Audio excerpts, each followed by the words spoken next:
Welcome to the Virtual Strategic Solutions Virtual Reality Simulation System. Accessing legacy dataset. Files loaded, simulation ready. Watoga was founded by Watoga Inc. on February 4, 2042, built at the site of an old ghost town in the state of West Virginia. Financed by Atomic Mining Services, the Watoga project aimed to create a city of the future and was designed to be fully automated. Civil services and municipal management were handled by a variety of carefully programmed RobCo Industries and General Atomics international robot models, mostly Protectrons and Mr. Handys, operating the city cleanly and efficiently. The only human element in governance was the mayor, chosen by the city's systems for a term of random duration. The system was intended to ensure that the mayor would not be hounded by special interests or bribes from corrupt enterprises.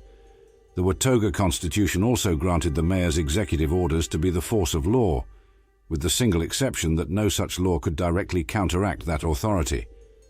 As the randomly selected mayors likely would not have the governmental experience, the Watoga Municipal Center office was outfitted with the Mayoral Artificial Intelligence Assistant, or MAIA, an artificial intelligence intended to provide the mayor with the necessary expertise to help make executive decisions.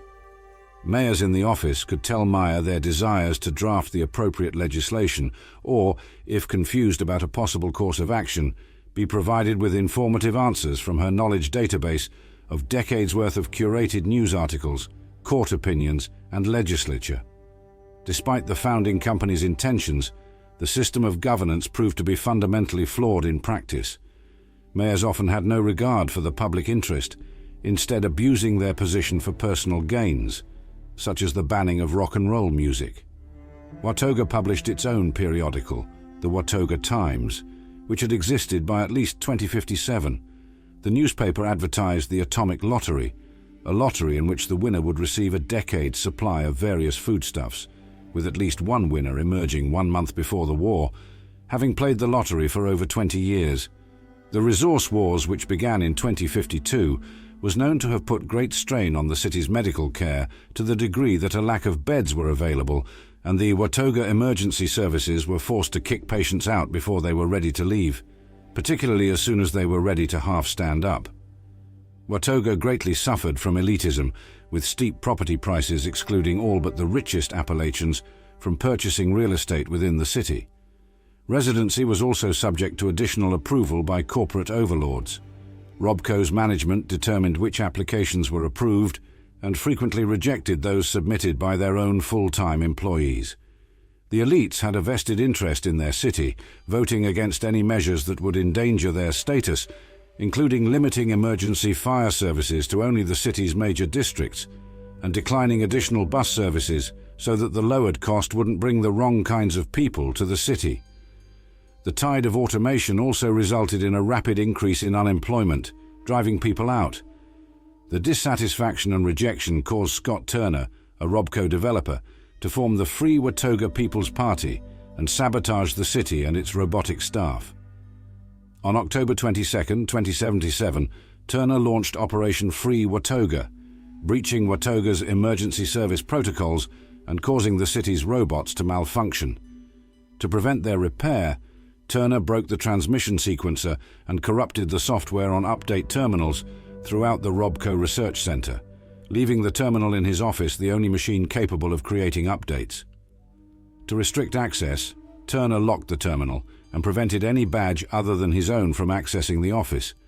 While Turner had only planned to evacuate Watoga, the emergency services attacked citizens as they tried to evacuate. As a precaution in the event of her death, the then mayor, Barbara Elizabeth, issued an executive order to instate anyone who entered her Watoga Municipal Center office as the new mayor for the day. Once evacuations were complete, Elizabeth had planned to negotiate a truce with the unknown saboteur, but succumbed to fatal injuries before she could do so. Watoga's robotic emergency services continued to remain hostile after the Great War. The next day, the Great War took place. Upon witnessing the nuclear apocalypse, Turner was guilt-ridden, having no idea his plan would take place only a day before the world was destroyed by nuclear weapons and wipe out a majority of the human race. Hoping to atone for his mistakes and suffering from radiation poisoning, Turner left behind instructions on how to render Watoga's corrupted emergency services passive to anyone passing through Watoga, so they would be able to live in the city in peace. Over 25 years after the Great War in the 22nd century, the city's robots are still functional. There are only a few residents located in the city who are or were once human: Vernon Dodge, Mara Mayari, Frankie Beckett, and Vincent May Lilly. Additionally, Sargento is running a slaver operation at the Watoga Civic Center, while the Hellcat Company took base at the AMS corporate headquarters. Watoga is an expansive and dense city, featuring tall buildings, shopping plaza, an underground garage, 2 monorail stations, train station, and transit hub. The unique spire of corporate headquarters of Atomic Mining Services towers over all other buildings in the city. The administrative portion of the town is centralized around the AMS Tower and Watoga's municipal and civic centers. The tall buildings connect to those to the southwest, including the Watoga Estates via elevators and sky bridges to and from the topside pool, municipal center rooftops, and monorail station to the northwest. The upper floors of the central buildings are also accessible via stairwells in the southeastern part of town. Across the street from the Civic Center, Watoga Emergency Services features an open lobby and roof access, containing a helipad and a view of downtown Watoga. The northeastern commercial portion is situated between the headquarters plaza to the west and high school to the south. The businesses of the shopping plaza are located throughout, including Super Duper Mart, Watoga Real Estate, and Hubris Comics and Toys Store alongside Miller's Appliances and Stewart's Department Store. Along the northern perimeter, a long walkway overlooks the Cranberry Bog region, complete with garden terraces and a bandstand. The southern edge features Fresh Soil Restaurant, Slocum's Joe, Cranberry Heights, and a solitary drumlin diner. Circling back towards the center of town, a crashed vertibot and its detritus are scattered across the AMS Plaza. The city is inhabited by several varieties of robots, such as Assaultrons, iBots, and Protectrons, created continuously via robot fabricators throughout the city. Wrecked vehicles, scorch beast guano piles, and broken robots litter the roadways. Scorch beasts have also constructed nests out of accumulations of wreckage, affixed to the walls and roofs of several buildings.